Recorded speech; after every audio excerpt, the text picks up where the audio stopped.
وجعلنی من المکرمین، اور مجھے کتنی عزت عطا فرمائی اللہ.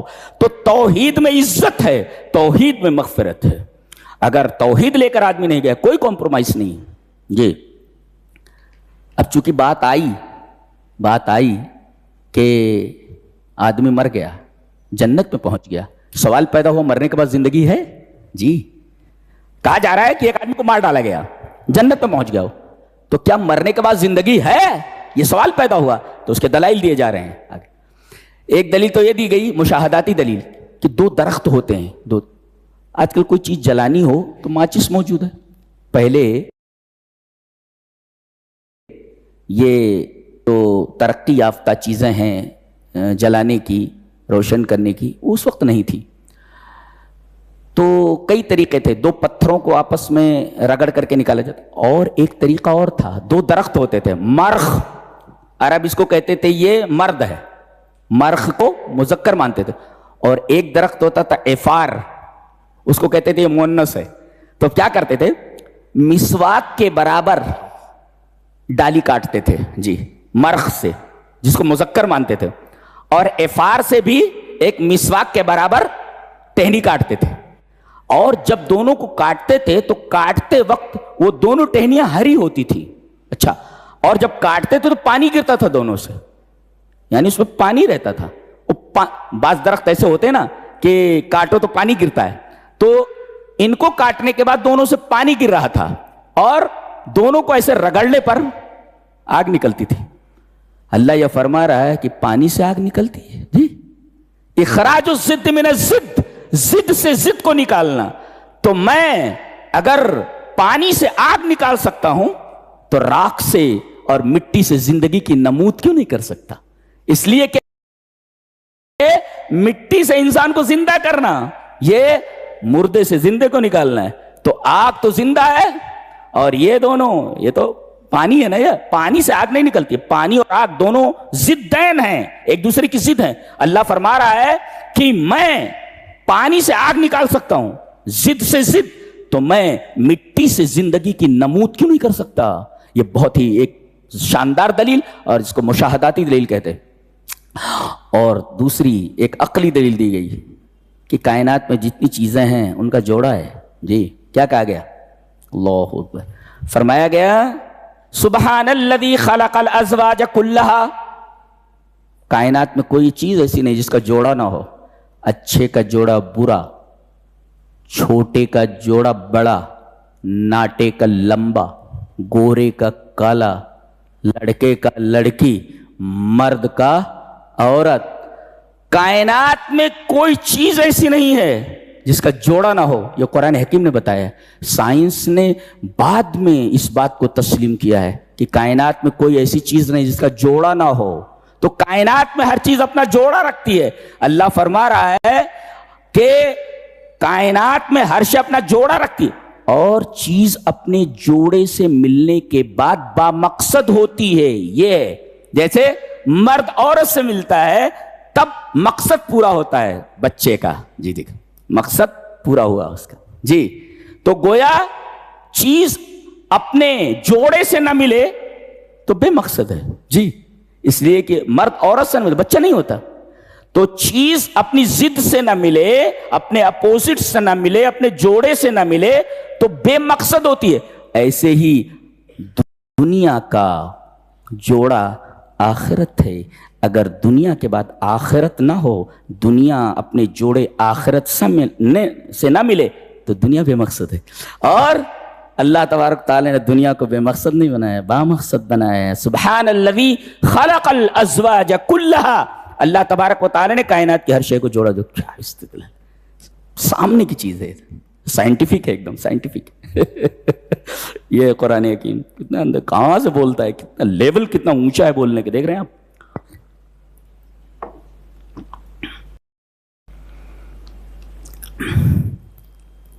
فرما رہا ہے چاند اور سورج، جی یہ چل رہے ہیں دونوں، چل رہے ہیں دونوں.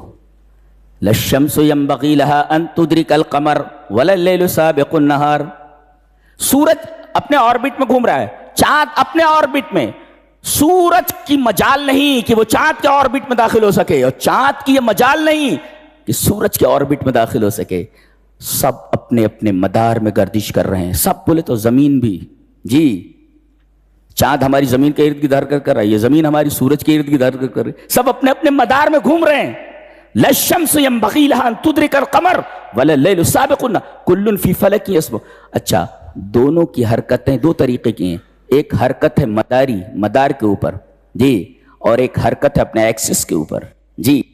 زمین یہ گھوم رہی ہے سورج کے ارد گرد جی، اور ایک حرکت اس کی اپنے ایکسس کے اوپر ہے. the earth moves on its own axis.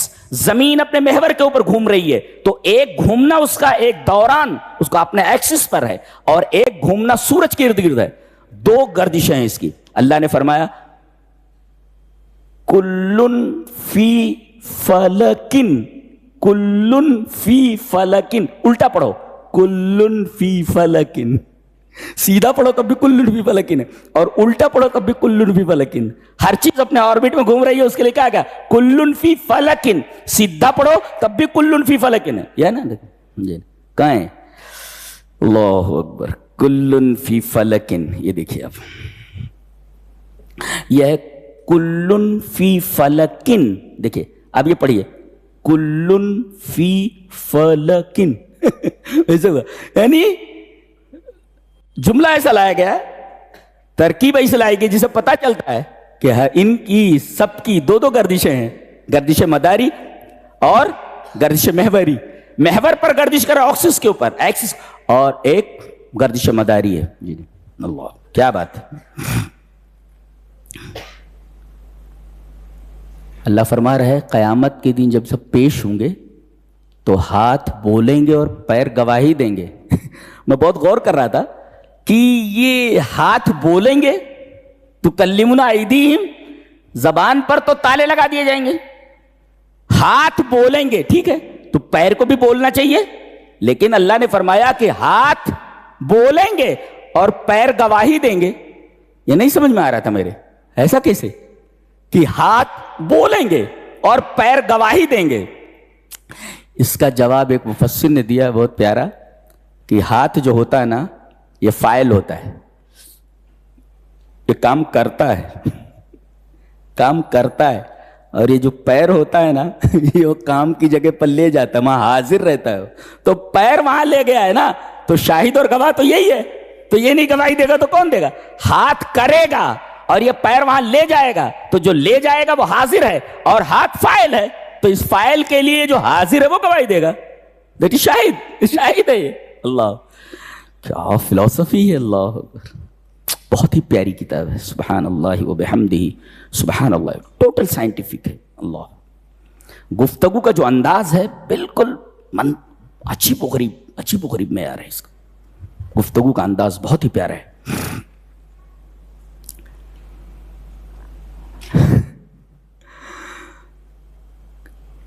کفار کا ایک سوال نقل کیا گیا ہے، کیا؟ من یحیی العظام وہی رمیم.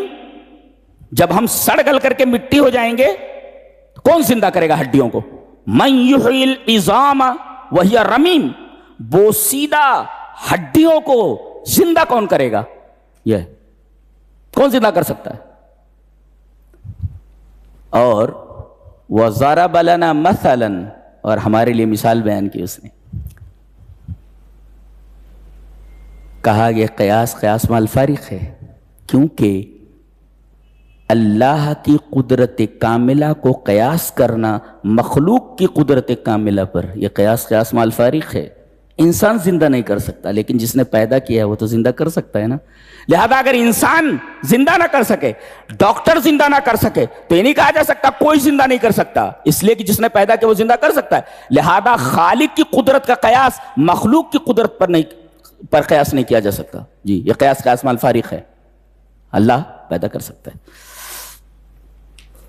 اس کے بعد سورہ صافات میں حضرت یونس علیہ السلام کے بارے میں کہا گیا کہ یہ مچھلی کے پیٹ میں پہنچ گئے.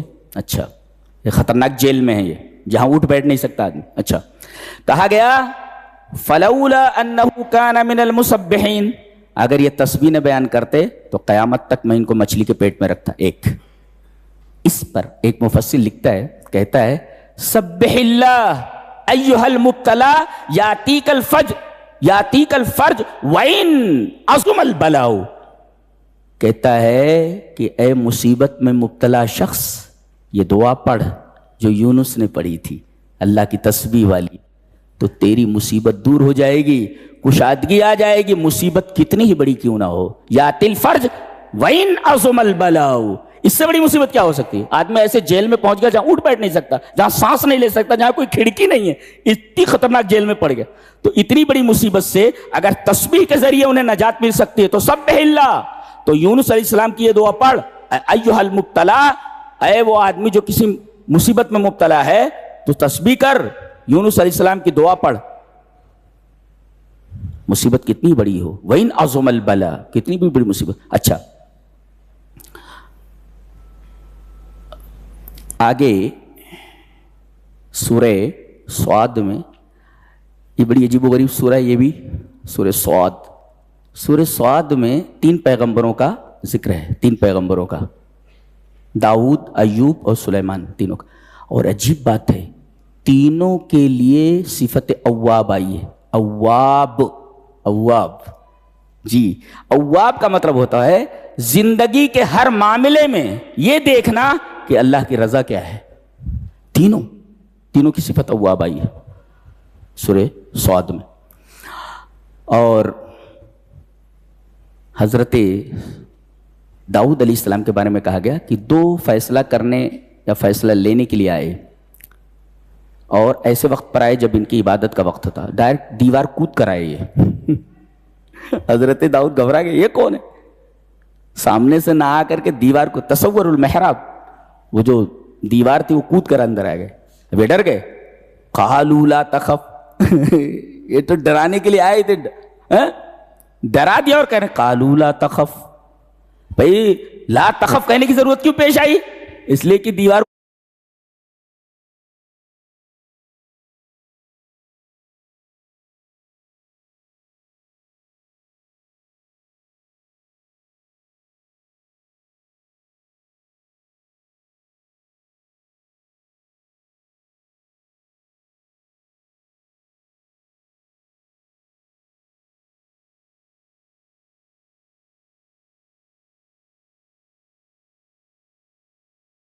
کود کر آئے تھے. قالوا لا تخف, ڈرو نہیں. ہمارا ایک بہت بڑا مسئلہ آ پڑا ہے, فیصلہ لینے کے لیے ہم آئے. کیا مسئلہ ہے بولے تو